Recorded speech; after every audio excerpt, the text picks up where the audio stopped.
Thank you for tuning in to Guns Forever Productions. When you're out shooting, please wear safety glasses and earplugs to help protect yourself against any flying debris or any failing parts of the gun. Please remember to shoot safe and enjoy watching, enjoy shooting, teach others to shoot.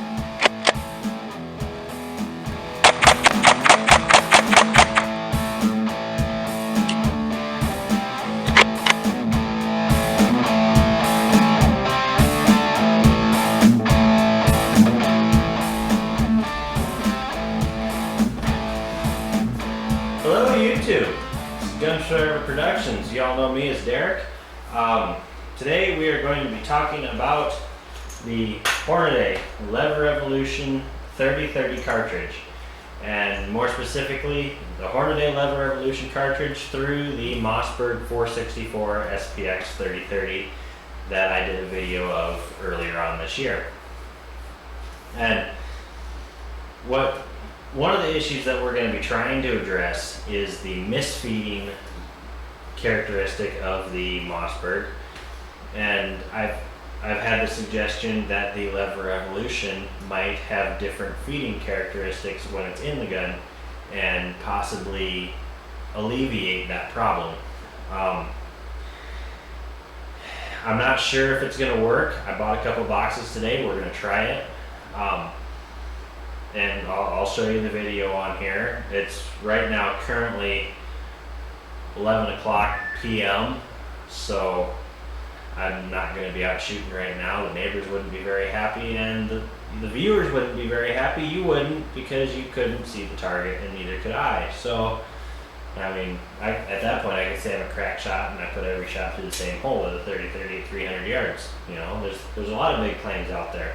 Why not? But anyway, the main difference between the LEVERevolution and the standard 30-30 round is the bullet. Hornady developed these are the 160 grain FTX bullets, developed specifically for the LEVERevolution line of ammunition they have, and they don't have it for just 30-30, they have it for 357 Magnum, 4570 government, 30, gosh, I think it was 32 special, and just 444 Marlin, 450 Marlin, 460 Marlin. It was somewhere in there. They have a whole bunch of them, but I only have the 30-30. So, and the video, the comments I've seen tied specifically to this gun. So here we are. But anyway, it's a ballistic tipped bullet that is designed to go in a tubular magazine fed lever action. What? A ballistic tipped, a pointed bullet in a tube feed magazine. I'm crazy, right? No. I haven't shot any of these yet, so we're gonna find out. The general rule of thumb with a tube feed magazine is that you want a flat nose or a round nose bullet, and that's a flat nose. I keep getting messages. And then that is the ballistic tip. And I'm leaning over my microphone and my gun here, so bear with me. The camera's a ways away and I don't have a cameraman today. But the general reason why you want the flat tip bullet is so when the bullets are in the magazine, the tip of the bullet behind the first all the way back to the last is pushing on the primer of the previous round.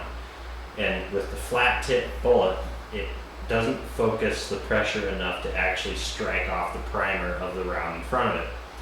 Well, up until recently, you haven't been able to use ballistic tip or nylon tip or polymer tip or whatever you want to call them, the polymer tip bullets, because they're a focused, concentrated pressure point on that primer.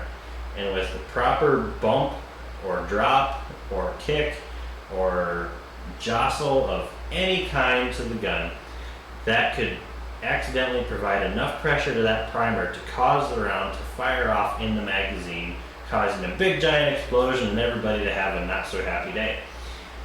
Well, Hornady came up with this FTX bullet. I think that's what I said it was. Yep, FTX bullet. And the tip they designed is a lot softer than your typical nylon tipped or polymer tipped bullet. And it's a lot softer, so it actually gives as it pushes on the primer in front of it. And when you're actually holding it, it doesn't feel like it would. And so it's, I don't know, I'm kind of skeptical. It's, well, I guess when you put it on the bench and push on it, it's soft enough. So, but so we'll put it in the gun and we'll try it and see what happens here. Well, since it's 11 p.m., we're gonna do it tomorrow. But for you, it'll all be in this one video. So for you, it could be within the next 10 minutes. You know, stay tuned. You never know. But anyway, some of the comments I have read in regards to the feeding problems of the SPX and the LEVERevolution being the potential fix for that is that, you know, the tie-in there is switching brands of ammo will possibly fix it. And in some cases, yes, in some cases, no. And for those of you who are seeing this big brown bottle over here, that's an Arnold Palmer, that's not a 5th Jack or anything. So, I mean, you get those for $1, so I have them everywhere. But anyway, I've shot Federal, the standard, this is Federal, the 150 grain soft point flat nose. These are Remington Core-Lock 170 grain soft point. I believe these were a round nose. I don't have any in here. They are all shot out. I tend to shoot ammunition when I get it, unless I'm trying to store it up for something. The Hornady American Whitetail was a flat nose, I believe. That had the 150 grain interlock bullet from Hornady in it. Great round, great round. And for the record, every single one of these rounds on this table, with the exception of the LEVERevolution, which I haven't shot yet, this gun shot consistently and easily. It'll eat any round you put in it. And I love that fact. And that's proven with this stuff.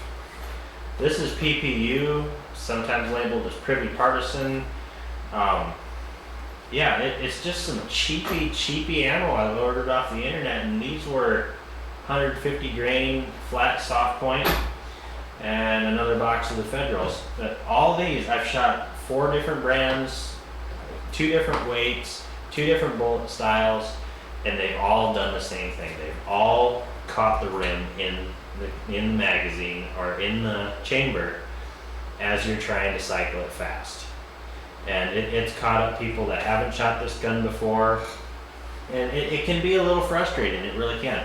So through this video, I'm hoping to find a solution, or at least get some decent idea of what could be the problem, and maybe we'll get some shot bench time and tearing this gun apart and polishing up some parts. But we'll go out and we'll get some video shooting this LEVERevolution. We're gonna set up a 200-yard target because I've got a high standard. I can accurately shoot the lead tip flat nose out to 200 yards, so I figured the LEVERevolution ought to be able to do at least that, so there's no point setting up a closer target. But we're gonna do that in a little bit here, and stay tuned. Alright, so we're out here at the range today. I know in the video I said I was going to be doing some 200-yard shooting, but we have some weather coming in that doesn't allow us to go set our 200-yard target up.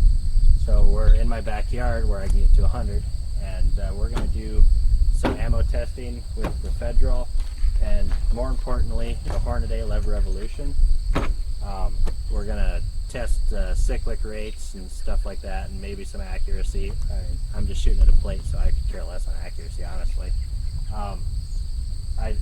There's segments in this video of me doing some work on this gun. This is the Mossberg 464 SPX.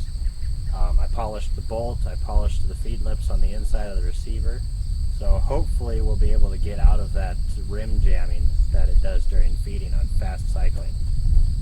But we're gonna load up here and take a few shots and see how it goes. Alright, so we're loaded up with just a regular Federal flat nose. They're 150 grain. We're gonna do 5 rounds just to make sure the gun still functions like it should, because I had it tore apart last night. So we'll see how it goes here. I don't know, I'm kind of skeptical. So there we go.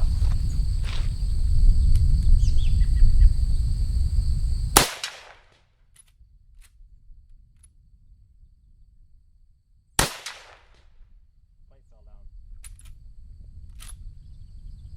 Let's keep shooting anyway. There's a barrel there.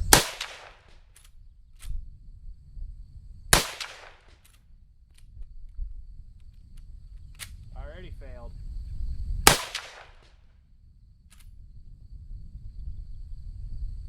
That did not cycle like it was supposed to. I don't know. I don't think I polished anything I shouldn't have. But maybe it just needs to get hot and cook in a little bit. Cook the oil into it.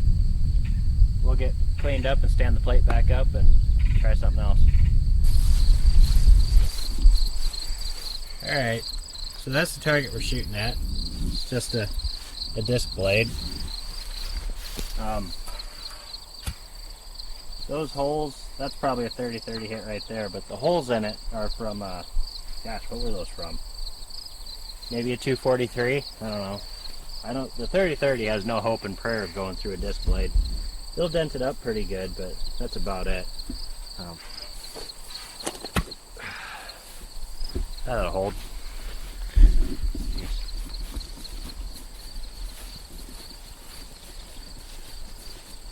You ever have an itch under your hat and you can't get to it because you got gloves on?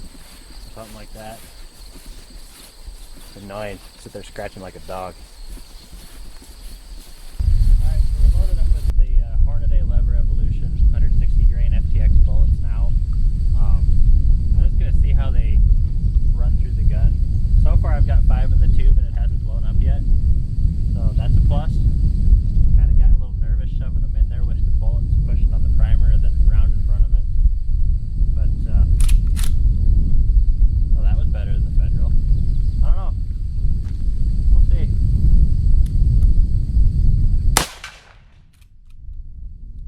Fail. Myth dispelled. Does not work.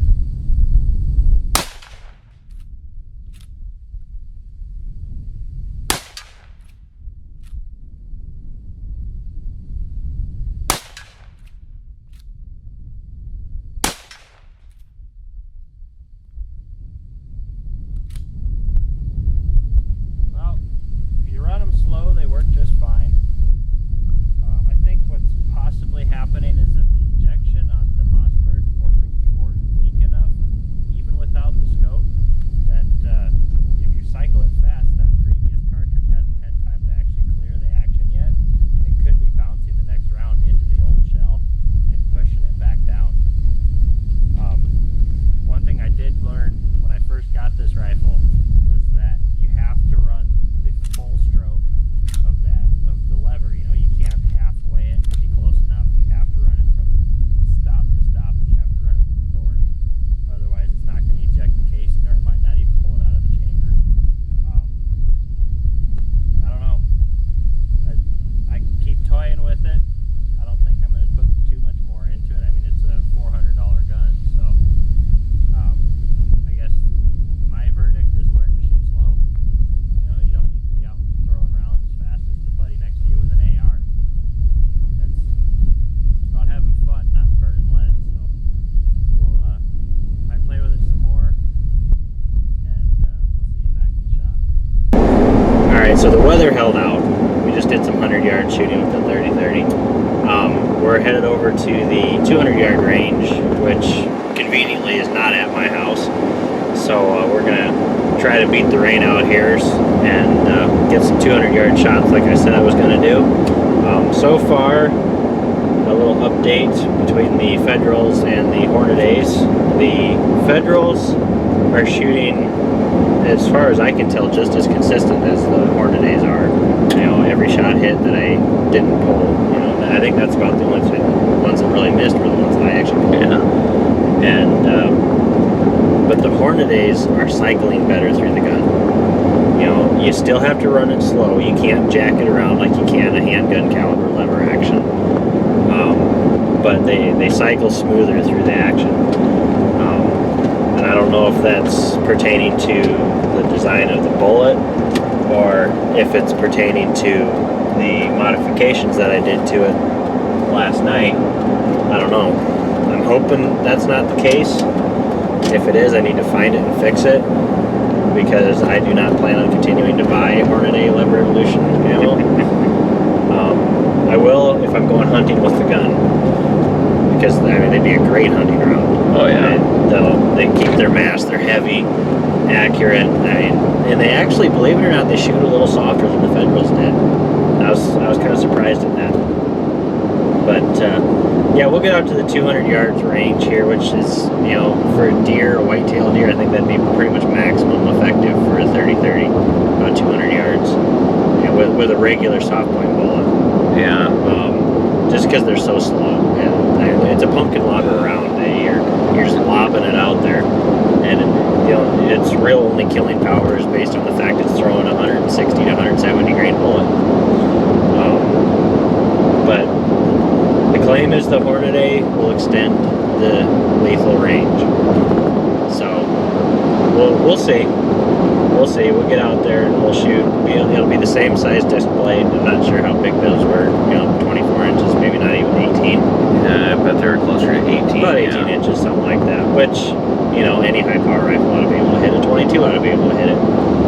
But, yeah, if you know how to compensate. Yeah, anyway. Yeah. So we're not looking for extreme accuracy. It's just, you know, how much authority is it hitting the blade with. But anyway, we'll get out to the range, get set up, and we'll tune in a bit.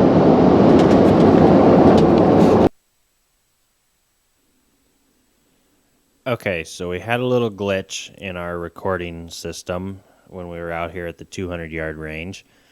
We were in a hurry to get set up and try to get some shooting in before the rain hit, and we forgot to turn the microphone on.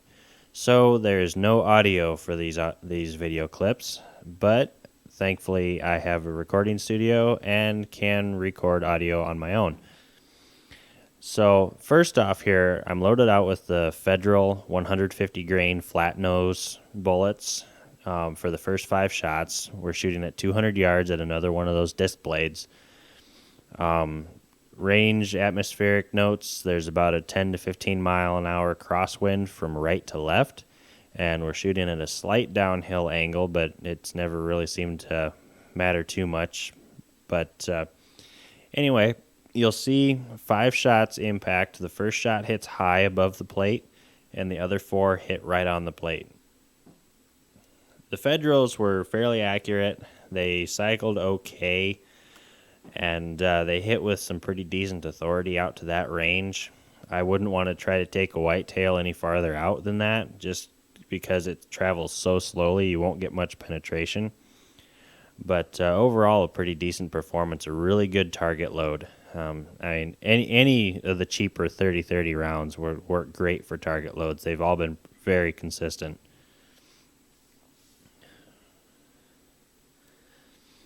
The gun that I'm running here is the Mossberg 464 SPX that you guys have seen in the past, and I did some custom work to it in the course of making this video, and I will be making a separate video of the shop time and for those people who want to see the details on what it takes to go in and polish the internals on one of these rifles.